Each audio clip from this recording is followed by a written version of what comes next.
मी just बाहेरून आले आहे, काही माझी इम्पॉर्टंट कामं होती ती करून आले, प्लस माझ्या मुलीला कियाराला स्कूल आणि डे केअरमध्ये ड्रॉपही करून आले आहे. मीनवाईल माझं ॲमेझॉनचं काही पार्सल आलं होतं तेही मी कलेक्ट केलं आहे आणि त्या पार्सलमध्ये काय आहे हे येत्या काही व्हिडिओजमध्ये मी नक्की रिव्हील करणार आहे. आज मी कियाराच्या टिफिनसाठी बनवले होते इन्स्टंट बेसनचे ढोकळे. चण्याच्या पिठाचे ढोकळे हे जे मी बनवले होते त्याच्यामध्ये मी इनोचा वापर अजिबात केला नाही आहे आणि का नाही केला ते मी तुम्हाला सांगणारच आहे.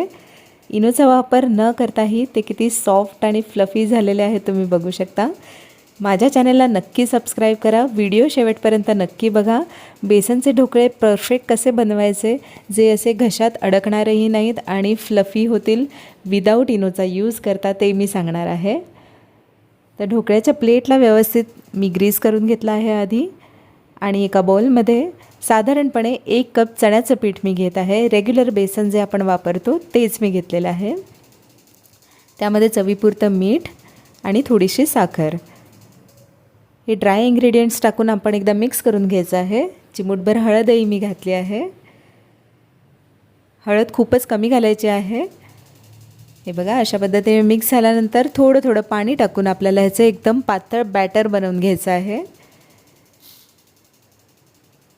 पाणी सगळ्यात आधी मी अर्धा कप घेतलं आहे. टोटली किती पाणी लागणार आहे ते मी तुम्हाला व्हिडिओमध्ये सांगतेच आहे.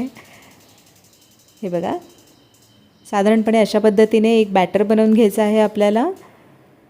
मी तुम्हाला इन ऑल टुगेदर सांगू तर साधारणपणे 1 कप पाणी मला लागलं आहे, कारण बॅटर आपल्याला थोडंसं पातळ पाहिजे, अजिबात दाटसर नको आहे म्हणून. तर हे बॅटर तयार झाल्यानंतर मी याच्यामध्ये इनो वापरत नाही आहे. जनरली इन्स्टंट वस्तूंमध्ये इनो वापरलं जातं. मी स्वतः आधी इनो वापरलेलं आहे माझ्या बऱ्याचशा रेसिपींमध्ये, पण आज मी जेव्हा इनोचं पॅकेट काढलं मला रिअलाईज झालं की त्याच्यावर क्लिअरली मेन्शन्ड आहे की 12 वर्षांच्या खालील मुलांसाठी हे वापरायचं नाही आहे, not for children under 12 years. त्यामुळे मी आता कमीत कमी टिफिनच्या वगैरे वस्तूंसाठी किंवा मुलांच्या वस्तूंसाठी इनो वापरणं अजिबात बंद करणार आहे. बाकी आपण स्वतःसाठी किंवा मोठ्या लोकांसाठी काही स्नॅक्स बनवतो आपण इनो वापरू शकतो, पण सध्या तरी मी बंद केलेलं आहे. तर त्याच्याऐवजी मी हे वापरत आहे बेकिंग पावडर. तुमच्याकडे खाण्याचा सोडा असेल तर तुम्ही नक्की वापरू शकता, पण खाण्याचा सोडा माझ्याकडे सध्या नव्हता त्यामुळे मी साधारणपणे 1 चमचा बेकिंग पावडर घेतलेली आहे. हे छोटे चमचे होते म्हणून मी 2 टाकले आहेत. तर त्याला व्यवस्थित मिक्स करायचं आहे, एकाच डायरेक्शनमध्ये फिरवून घ्यायचं आहे. चला तर मग ढोकळ्याचं बॅटर रेडी झालेलं आहे. ते मी ढोकळ्याच्या प्लेटमध्ये ट्रान्सफर केलेलं आहे आणि ते मी ढोकळा शिजवायला ठेवत आहे.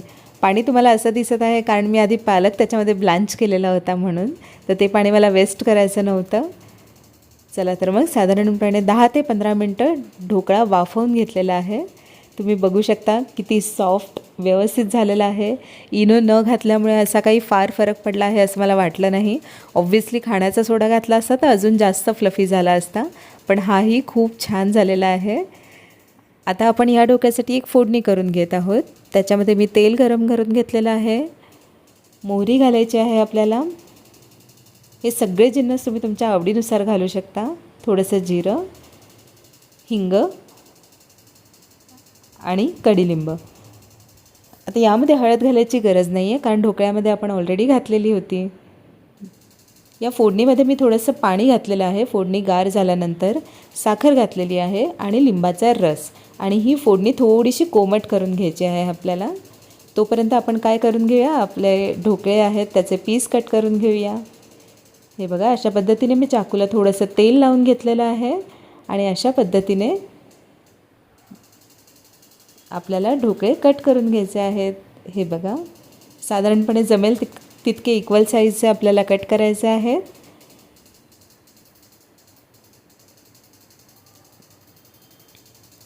आणि कडेकडेने थोडेसे सोडवत घ्यायचे आहे.